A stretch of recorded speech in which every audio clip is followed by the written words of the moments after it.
Well, here I am, sitting in a lonely conference room at the office with a tear in my eye, and I can't even find a tissue. But they're tears of joy because today we have a little bit of a reunion with one of my favorite hunting buddies. He's also my twin brother in the world of prairies. Pete Berthelsen joins us today. Hey there, I'm Bill Sherck, the man about the woods. Welcome to the Minnesota Bound podcast. The stories behind the stories. And Pete, holy cow, do you have a pile of stories? I have a few, Bill. A couple of them might even be about you, your listeners might like. So glad to be here today, man. I've been looking forward to chatting with you again. Yeah, we have this torrid history. You are where today? In the greater metropolitan St. Paul area of Nebraska? St. Paul, Nebraska. Literally, when I walked out of my office to go do this podcast like 20 minutes ago, there was a male bobwhite quail whistling 50 yards from my door. I'm not making it up. I know you're not, and I'm guessing it was probably whistling at you. Yeah.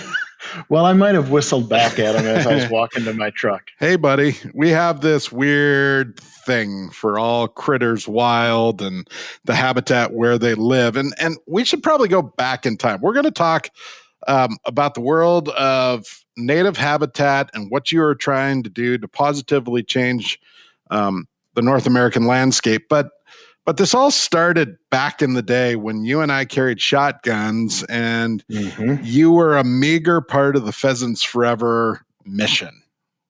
Yeah. Living the dream. We go back so far, it might have even been before you were the man about the woods. I don't know. At that point, I was just the man. Yeah. Early to mid 90s, which surprisingly must have made you like 16 or something based on how old you are now. But yeah, we go back to the early 90s, and I've just really always enjoyed our interactions and the stories and the experiences and the shared passions. It's really been fun. Yeah. So at that point, I was working on a television show called Pheasants Forever Television, and you were one of the key habitat guys in the state of Nebraska. So we came to hunt with you, and you and I just kind of hit it off, but here's what it was for me, and you might need a tissue. It's going to get thick. At the time, you talked about, I'm the guy who goes around the state of Nebraska teaching people about the merits, all the positive aspects of native habitat. But I can't really practice what I preach. And it was like you went on this mission to become a prairie fiend. Yep. Well, I'll tell you, my grandparents emigrated from Denmark to America, and my grandmother won a quarter section of ground in White River, South Dakota in the Homestead Lottery. And I think that whole situation put something inside of me that is a love for grasslands and prairies and wildlife and wildflowers and that sort of thing. I think it must go all the way back to that because I got it, and I got it bad. Yeah. And what else you gotted was a nice chunk of property that you went to work on. Yeah. Boy, am I fortunate that, I kind of what you're talking about is I never envisioned that I would ever be able to have ownership of a real piece of ground. And my wife and I are now the very, very fortunate owners of 160 acres that has a 95-acre native prairie on it. Really high quality, and then 65 acres of land that is enrolled in the USDA Conservation Reserve Program. And I get to use it like an outdoor laboratory. Yep. And just test things and show them and see the response and do tours on it and make habitat tip videos on it to show other people things to do. this is why every day when I get up, I got a smile on my face. I'm just a really, really lucky dude. Well, it's partially because we're just buddies like that. We're twin brothers in Prairie geekness. But I can still remember when you were doing some of your initial plantings. CP 33. Do I have that right? Which is a native mix that is good for quail.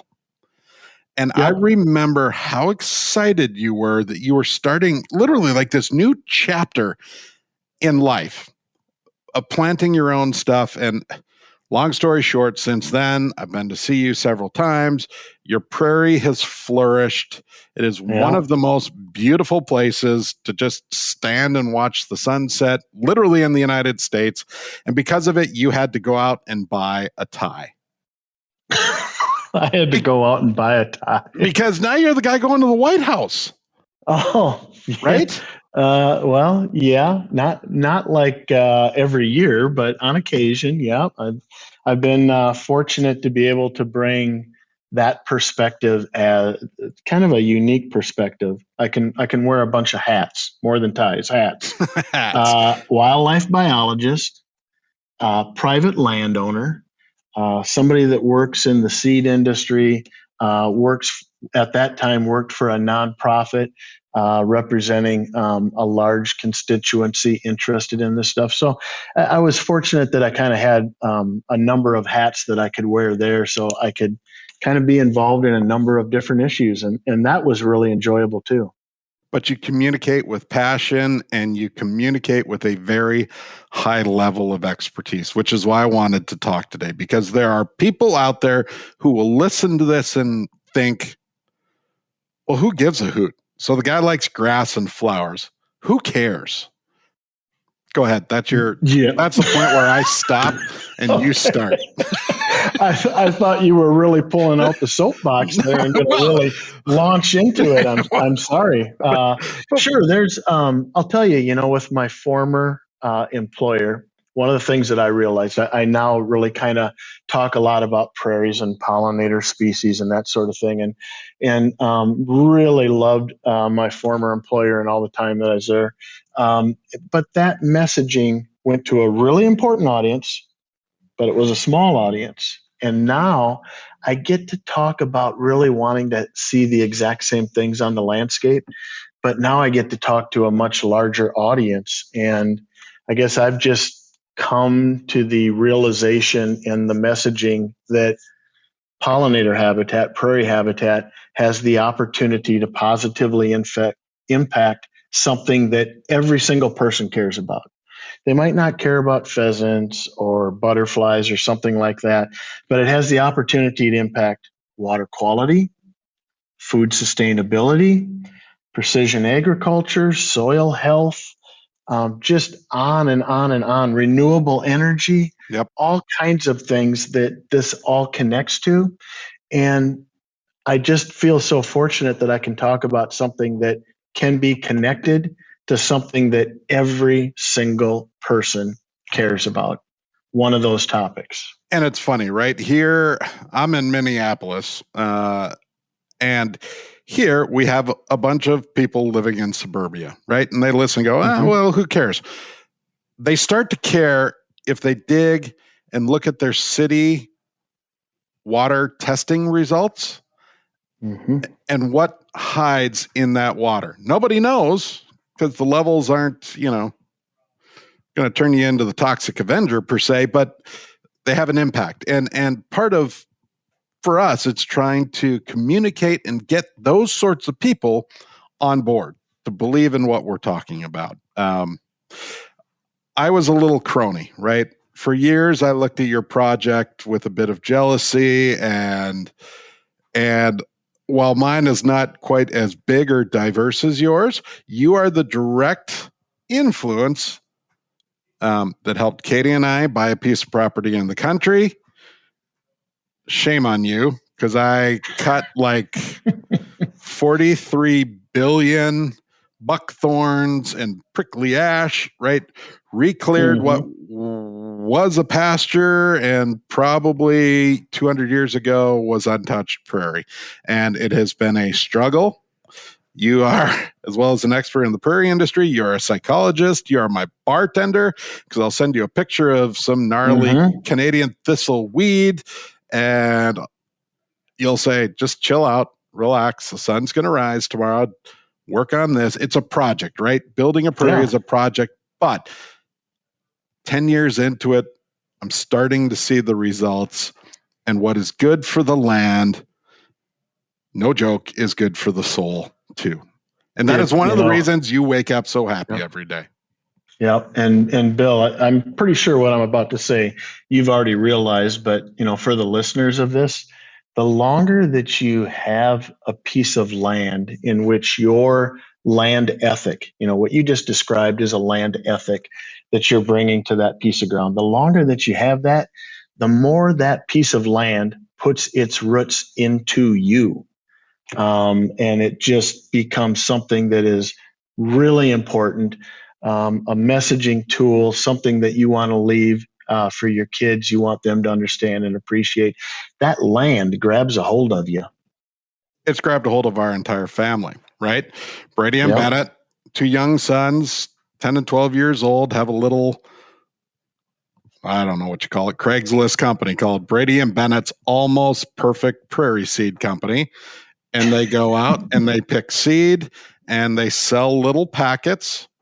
So it has engaged them. It has been an incredible tool for them. It is an incredible playground. Dealing with the bluebird boxes, the lightning bugs, right? We just went through our fireflies here, hundreds and hundreds of thousands of them. At sunset, the pheasants, the songbirds. I mean, just up the line. We come home. It's funny. We come home from hockey practices all winter long, and we pull in after dark. And every night we go to the turnabout, kind of the dead end, and we turn and we put the headlights out on the prairie, so the boys can count the eyes of the deer that are bedded down. And sometimes it's 0, some nights it's 2, some nights it's 11. Yeah. But even those small little windows of time, it's just a little teaching moment about the value of this sort of property. Yeah. How do you place a value on that, my friend? What's the Bitcoin value of that prairie that you have? I don't have to figure that out. That's why you're here. You're the expert. Well, it's astronomical. I'll just say that. To the moon and back. Yeah, absolutely. All this is important stuff, but I want to get to your latest project, which is one of the most important for North America. But first, quality content like this just doesn't happen. It takes great sponsors, which is why I want to give a shout out to a couple of them. First off, a big thanks to North Dakota Tourism. You can start planning your fall hunts in North Dakota at legendarynd.com. North Dakota right now is home to more than 800,000 plots hunting acres. Pete, you and I have done stories on similar sorts of pieces of property. It's private land that landowners open up to public hunting. Take that call while I do this commercial. The Plots Guide shows you exactly where all that land sits. North Dakota's ringneck population right now, get this, the crowing counts are up 15% this year, and the state is also home to an estimated 2.9 million breeding ducks. It's an absolute outdoor oasis, and it is just waiting. Bag your limit this fall in North Dakota. Visit legendarynd.com. Also, I would like to thank the Minnesota Propane Association. Hi, I'm Laura Shera, and do you really know what it costs to heat water at your home, cabin, or business? No? Well, we do. Based on data from the U.S. Department of Energy, the average annual savings for homes that heat their water with propane rather than electricity is $175. You can save energy and get 2.5 times as much hot water compared to the average electric water heater.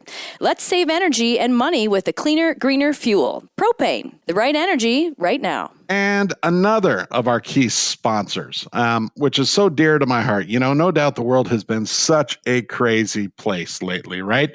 Everyone knows what's happening around the globe. You add to that our busy work schedules, the kids, in my case, coaching, travel. A lot of people have the routine that feels like it's too much. But you know what? I think I found my way to take some time and truly get away. And I do it in my Voyager sauna.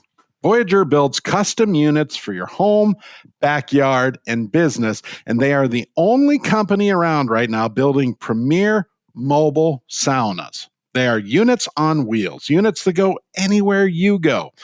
Trust me, it's the pick of the Sherck family. They use clear grade cedar benches, spray foam insulation, Kuma wood fire stoves, also Hilo electric heaters. These are Finnish influenced hand-built saunas that will last a lifetime. Visit voyagersaunas.com and get ready to de-stress. Trust me, it works. And if I don't have that along, you know what I do? I get in the car and I drive 9 hours to St. Paul, Nebraska, and I shake hands with my old buddy, Pete Berthelsen. You haven't done that often enough. Well, it is a long drive, and the last time I did it, I got a speeding ticket. True story. I bet you didn't know that. No, sounds a little bit like a personal problem, though. Well, yeah, just a heavy foot. And I wasn't even going that fast. I had director of photography, Aaron Ochtenberg, one of your other favorites. Yeah. It had been a long trip, and we were booking back towards Minnesota. I was trying to get home to Katy. And these roads in Nebraska, I think Michael Hedges said it best. It's the kind of place where you can watch your dog run away for 3 days. And I'm out on this road going like 68 miles an hour. And I see headlights, and I go, we're going to get pulled over. And 30 seconds later, this car passes us, and it whips a U-turn. And the fella was real nice, but it cost me like $86. Totally worth the price of admission. Yeah, I was going to say, we appreciate the injection into our local economy. You need to write more tickets. So I'm just playing. So these days, you are no longer directly affiliated with Pheasants Forever, but again, you take a couple of trips to the White House, you wear a tie, you put some dippity-doo in your hair. Now, all of a sudden, you're the proprietor of one of the most important, in my book, programs going on these days, the Bee and Butterfly Habitat Fund. Talk about it. Yeah, well, that's one of the many hats that I get to wear now, and it's a new, young nonprofit. And most people listening right now have probably never heard of it before, Bill, because it's that young. But it's a nonprofit that provides one-on-one technical guidance to how to establish and manage pollinator habitat on your property. And then listen to this. We'll give you free pollinator seed mixtures. Yep. Free. And it's just a cool deal. The project's got to be 2 acres or larger, which worked really well with your family project there that we helped you with. Get that one-on-one technical guidance, the free seed. And one of the unique things that we do is when we work on a project, we actually plant 2 different seed mixtures. Yes. One's called a honeybee mixture, one's called a monarch butterfly mixture. All kinds of critters use and benefit from both of them, but the honeybee mixture establishes really, really quick, couple months. And the monarch butterfly, which is all those native prairie plants, establishes slower. So because they're kind of designed differently, they're planted in 2 different plantings, kind of side by side sort of thing. Yep. But they produce great, phenomenal results. And it's just been something that's really, really rewarding to work with. There are a lot of people, I think, out there who share the same dream that you had. the dream that I had, but they don't necessarily have the know-how and the process, right? Taking a piece of property that you look at that looks nothing like a prairie and saying, okay, 3 to 5 years from now, I want this to look completely different. I don't even know where to start. I give up. And that, to a point, is the point of what you guys are doing. You are trying to make it easy for people to have a positive impact. Yep.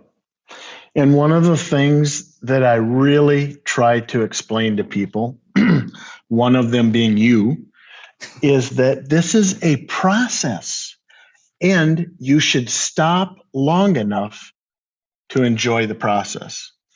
And I guess what I mean, Bill, is when we're talking about pollinator habitat now, and when you call something pollinator habitat, everybody listening to this podcast just got a vision in their mind of what they think pollinator habitat looks like. And it's usually the photo on the calendar in your office when you flip it to the month of July. This gorgeous flowering meadow. We can get there, but it doesn't happen overnight. So I just love to take people that are really passionate about wanting to do that and help them understand that it is a process and to enjoy it. When in the first year you look at it and it's like, I don't think any of this seed grew. It looks like a disaster. And to take them through the process with a little bit of management, a little bit of thought, and just enjoy it, and then really kind of notice how it changes every year. Yep. In my case, I looked at and went, oh, wow, look at that. They had a bunch of reed canary and Canada thistle seed in their mix. Amazing. I'm kidding. I'm being facetious, but those are some of the bad things, right? Like to take just a little step back, whatever. I'll use Minnesota as the example. You look at some field that is not directly in agriculture. It's green and there is stuff out there in the field and you look at it and you go, I wonder what that is. Well, the majority of it, or a lot of it, there are things that weren't originally here. Reed canary, brome grass, things like that people introduced to the landscape. They were smart in that the things they introduced do very well, but they outcompete the native species that used to cover our landscape. Right. And some of it was by necessity, right? Brome grass. Brome grass helped get us through the Great Depression, right? The Dust Bowl. That was what the government paid people to plant to stabilize soil. We've all seen the pictures of, sod houses and people standing out in these dust storms. By planting brome, that helped to a point cure that terrible condition. But brome does nothing to help bugs and birds and up the line. So now we fight trying to get brome grass out of there and get the natives back in. And that's part of the challenge of this stuff. You don't just look at a piece of property and go out and plant seed and voila, it's amazing. It's a fight. You have to push back, fight back the invasives. And someday, if you're patient enough and you work hard enough and your hands literally look like mine do right now. Okay, I have a confession. I lied. I'm not the only one in this room.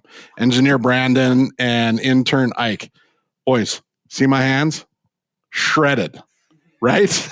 They're looking at these dried, nasty, beef jerky looking things. That is from pulling small bits of invasives on my prairie project. Because once I start, I can't stop. I go, oh, another one. Oh, look over there. Another one. I'll just pull 3 more. Oh, another one. And pretty soon my hands are blistered up. And I tried to play golf the other day and it was just a wreck. Well, so 2 thoughts, my friend Bill. First is a while ago, we invented these things called gloves.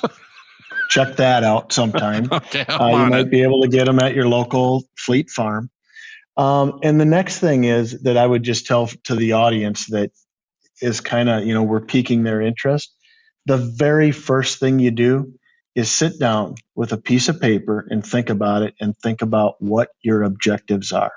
What do you want out of the project? What do you want it to get to what do you want it to serve?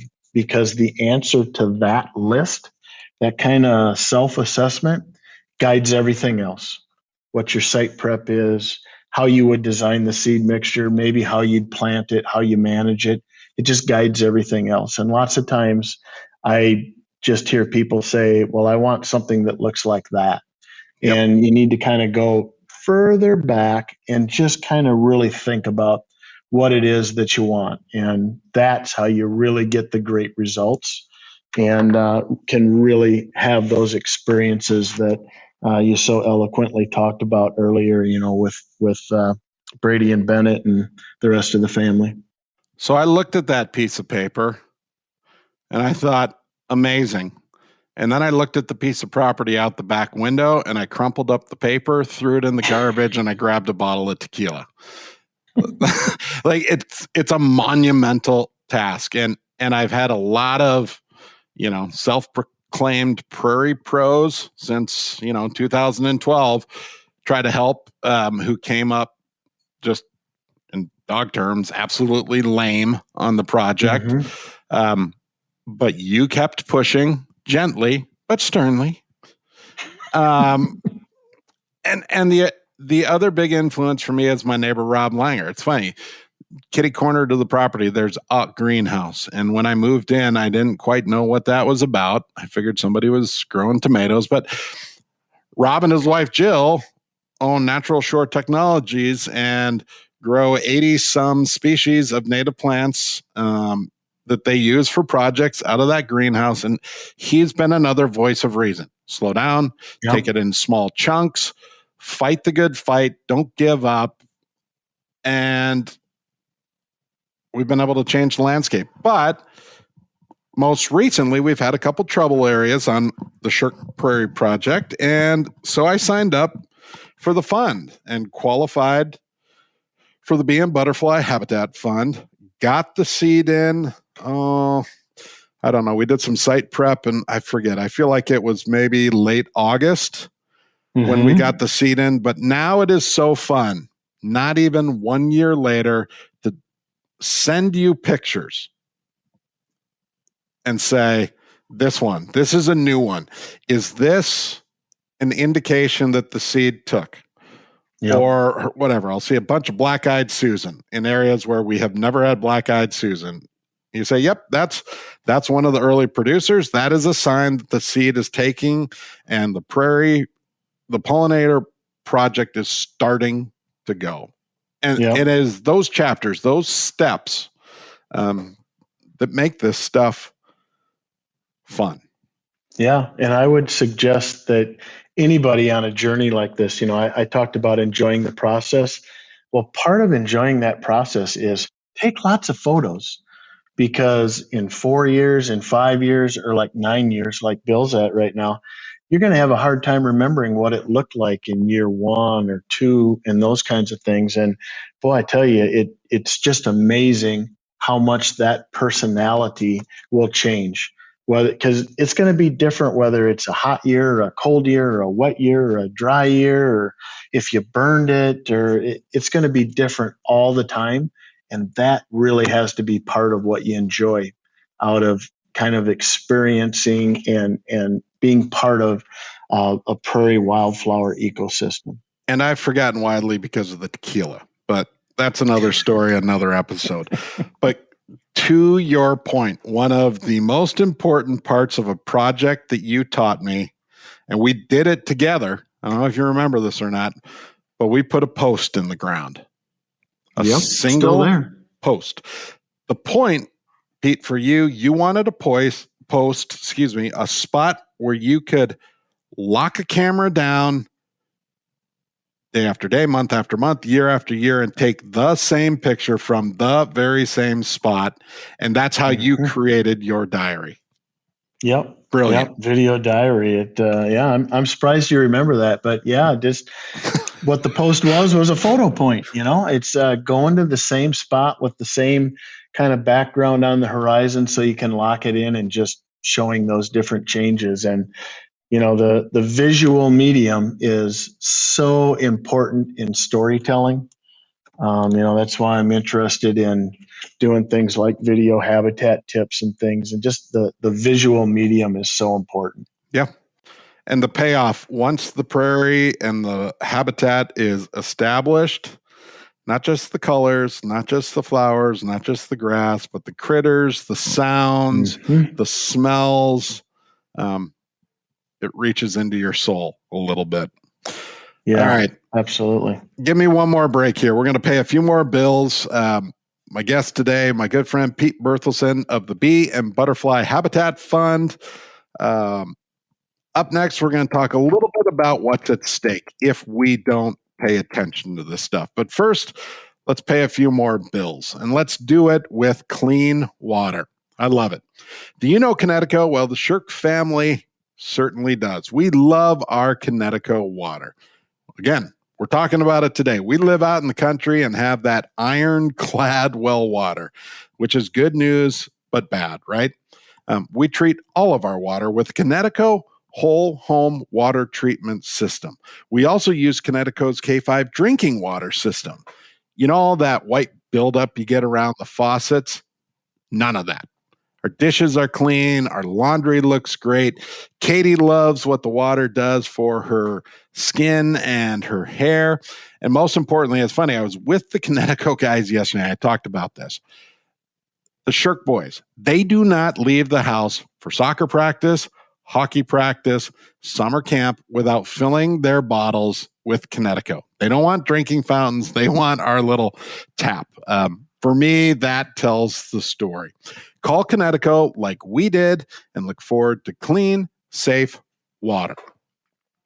I also want to thank the Minnesota Department of Natural Resources. Minnesota's wildlife management areas are a vast array of lands all across Minnesota. These 1,440 wildlife management areas are valued not only for wildlife, but also for Minnesota's outdoor recreation opportunities. They maintain hunter walking trails, plant food plots for wildlife, and develop acres and acres of prairie and grasslands. To find out more, go to mndnr.gov/WMAS. Okay.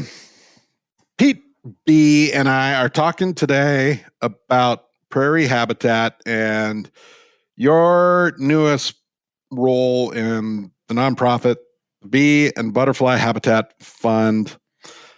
Again, let me play devil's advocate. All right, you're planting stuff, but who cares? Yeah. Right. Well, I guess what's the point? I guess it depends on whether or not you like to have clean water, whether or not you like to have abundant food supplies, and all the other things that we mentioned earlier. The soil health, food sustainability, grassland songbirds, all of that kind of stuff. It really is all tied together.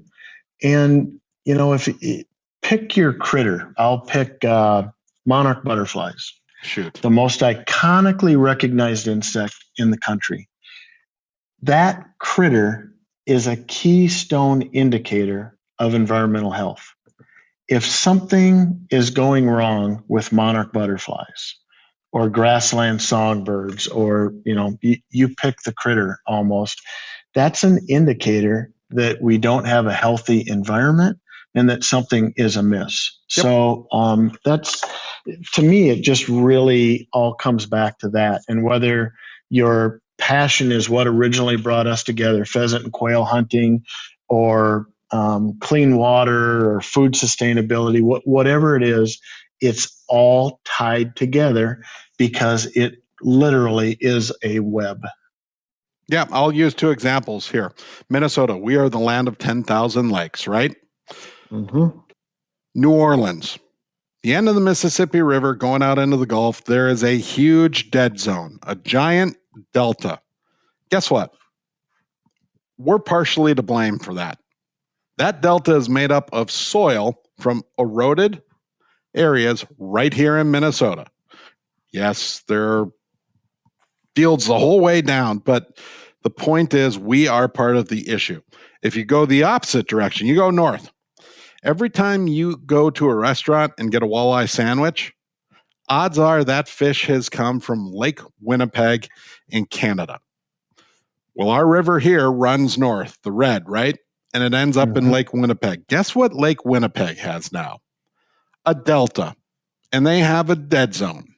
And it is the number one most threatened lake on the planet right now, because we have gotten rid of our prairie habitat. We are developing towns, cities, roads, schools, houses, right? We are fiercely growing crops without what I would say are proper buffers along our waterways. So there are consequences, right? And this habitat is good for the critters, but it's also good for the landscape. That sort of habitat, 33 feet along any piece of water, research has shown that when it rains, it doesn't matter what's in that field. Those habitats will hold the soil. They will suck up the nitrogen. They will suck up phosphorus. They are good at inhaling carbon, right? They just work. They do good things. So maybe I answered my own question. Yeah. Gosh, that was a little bit. And Bill, I think it's important for folks to know that while soil washing into those bodies of water is important, the dead zone is the hypoxia dead zone, and that really is from agricultural chemicals, more so than the soil. So just like you mentioned, buffering areas with pollinator habitat, which is what this Bee and Butterfly Habitat Fund program can do as well. That keeps those ag chemicals out of our water and impacts the water quality. Yes. I am not taking sides, but I have things in this world that I believe in, and some of the positive influences in my life, like you, have made me believe some of the things I do. I love native habitat. I am a prairie geek, and I am proud of it. Nice. That'd be a good bumper sticker. You're a good man. You're a good man, and I got to tell you that I just really appreciate your ability at storytelling, and it's really, it's one of the things that, as somebody that does a fair amount of public speaking and is adequate at it, I really enjoy watching people that speak and are able to communicate, and just really not only listening to what they say, but figuring out how they're so good at it. And you're top two in the storytelling industry in my book. Yeah, you and Mike Rowe, my friend. It's like my first triathlon. There were actually 4 people in, and 2 of them dropped out. Sidebar. You came in second? You didn't know this. When I was much, much, much younger, I did a Northwoods triathlon, and I finished 13th. There were 16 people who entered.